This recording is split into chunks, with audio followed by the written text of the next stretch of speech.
안녕하십니까. 법알목 가이드의 박남주입니다. BJ 땡초라는 아프리카TV BJ가 지적 장애가 있는 한 BJ를 옷을 벗고 방송을 하는 벗방 등을 시켜서 지난 6일 긴급 체포됐는데요. 7일 저녁 언론 보도에 따르면 추가로 다른 BJ 2명도 긴급 체포됐다고 합니다. 이번 영상에서는 장애인을 성적으로 이용해서 돈벌이를 한 BJ 사건에 대한 내용과 그들의 처벌은 과연 어떻게 될지에 대해서 살펴보고자 합니다. 피해자 BJ는 실제 연령은 20세가 넘었지만 지적 능력은 초등학교 저학년 수준이라고 합니다. 그러니까 외형은 성인이지만 생각 및 판단은 어린이에 가깝다는 것이죠. 이런 피해자에게 BJ 땡초가 접근했습니다. 폰을 사주고 미납된 요금을 내주겠다고 약속을 하면서요. 하지만 이 약속은 제대로 지켜지지 않았죠. 이에 관해서 알린 보배드림 게시물을 보면 같이 방송을 할 때면 하루 종일 짜장면 한 그릇 사줘 놓고는 자기는 편하게 별풍선 받으면서 리액션은 이 피해자를 시켜서 하루 종일 춤을 추게 했다고 합니다. 수익도 공평하게 나눠지는 것도 아니고요. 여기서 그치지 않고 BJ 땡초는 피해자를 아프리카TV보다 수위가 훨씬 높은 로즈TV에 데려가서 벗방을 시키면서 돈을 벌었다고 합니다.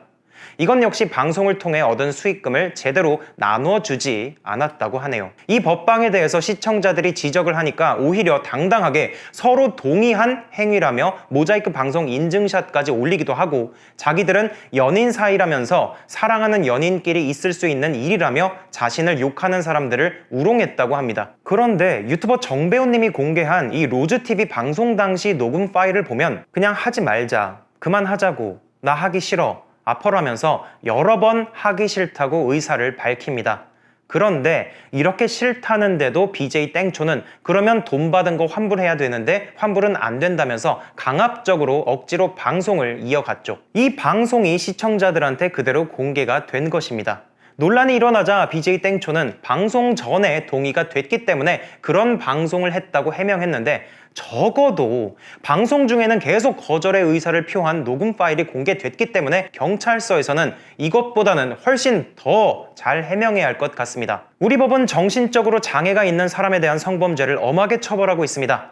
이렇게 성폭력처벌법 제6조를 보시면 알 수 있는데요. 형법 제298조랑만 비교해봐도 굉장히 무겁게 처벌하고 있음을 알 수 있습니다. 수사기관에서 뭘 적용할지는 봐야 되겠지만 뭐가 됐든 가볍게 넘어갈 사항이 아니라는 것을 한눈에 볼 수 있죠. 게다가 같은 법 제14조를 보면 카메라 등을 이용한 촬영에 대한 처벌이 나와 있는데 이것에 대한 적용 역시 수사기관에서 검토가 될 것입니다. 지적 장애가 있는 사람은 장애가 없는 사람과 같은 정도의 방어권을 행사하지 못한다고 판단되기 때문에 이런 사람을 대상으로 성범죄를 저지르면 죄질이 매우 나쁘다고 판단됩니다. 그렇기 때문에 BJ 땡초의 성범죄 혐의가 인정될 경우 가볍게 넘어가지는 못할 것 같네요.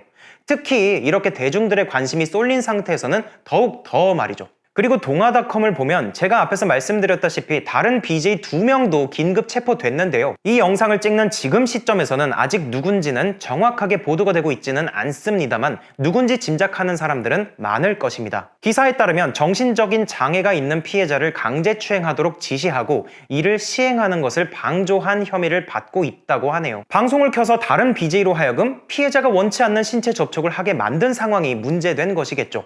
실제로 이런 식으로 키스를 억지로 하게 만든 방송은 잘 알려져 있으니까요. 이 나중에 체포된 BJ들도 이 혐의가 인정된다면 지적 장애가 있는 피해자를 성적으로 이용해서 돈을 번 행위에 대해서 제대로 책임을 져야 할 것입니다. 현재 상황들을 보면 피해자 BJ는 나이는 성인에 해당하지만 지적 능력이 초등학교 저학년임에도 불구하고 주변에서 이 도움을 줄 사람이 없어 보입니다. 폰 미납 요금 내준다는 말에 이렇게 이용당하는 것만 봐도 엄청나게 취약한 환경에 놓여 있다는 것을 알 수 있죠. 그리고 이 피해자를 이용한 BJ들이 한둘이 아니거든요. 그렇기 때문에 피해자를 이용하려는 사람들로부터 좀 떨어질 수 있게 가족을 포함한 주변 분들께서 도와주셨으면 좋겠습니다.